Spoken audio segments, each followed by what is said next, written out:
D Morgan's law example हम समझते हैं।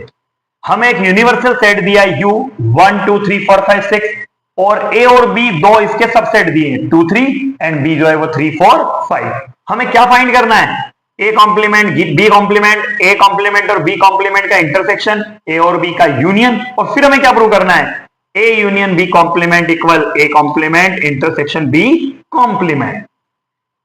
सॉल्यूशन गिवन दैट U हमें जो दिया लिख दिया, A हमने लिख दिया, B लिख दिया। अब हम इन सबको कैलकुलेट कर लेते हैं। पहले सबसे पहले A कॉम्प्लीमेंट। A कॉम्प्लीमेंट क्या होता है? जो U के जितने भी एलिमेंट है और उनमें से कुछ ही एक एलिमेंट है। अब जो A में नहीं है लेकिन U में है वो A कॉम्प्लीमेंट होगा। तो A में कौन नहीं है?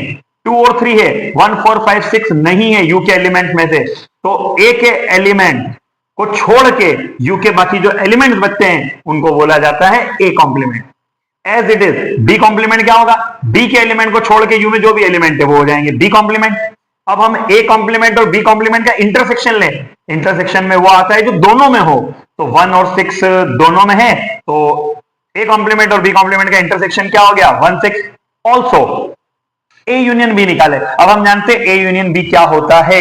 A यूनियन B होता है A के भी सारे एलिमेंट और B के भी सारे एलिमेंट जो कॉमन है उसको एक बार ही लिखेंगे। 2 आ जाएगा, 3 दोनों में है तो एक ही बार लिखोगे 4 एंड 5। ये आपने कैलकुलेट कर लिया। अब A यूनियन B कॉम्प्लीमेंट भी कैलकुलेट कर लेते हैं। तो A यूनियन B ये है जो A यूनियन B के एलिमेंट्स हैं। अब U के वो एलिमेंट जो A यूनियन B में नहीं है वो क्या हो जाएंगे? A union B complement. तो 2 3 4 5 को छोड़ दे, 1 और 6 बचेंगे। तो A यूनियन B का कॉम्प्लीमेंट अगर निकालेंगे तो वो क्या आएगा?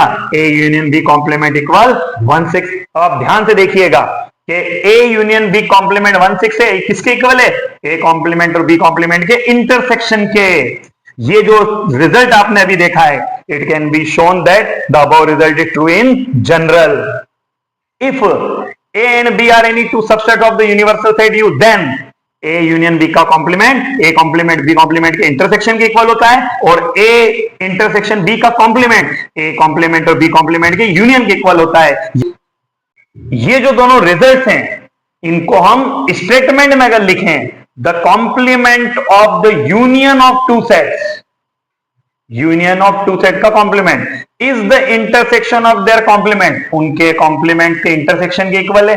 And the complement of the intersection of two set, और दो सेट्स के इंटरसेक्शन का complement is the union of their complement, उनके कॉम्प्लीमेंट के यूनियन के इक्वल होता है। यही दोनों लॉस क्या कहलाते हैं? डी मॉर्गन लॉस कहलाते हैं। Thank you.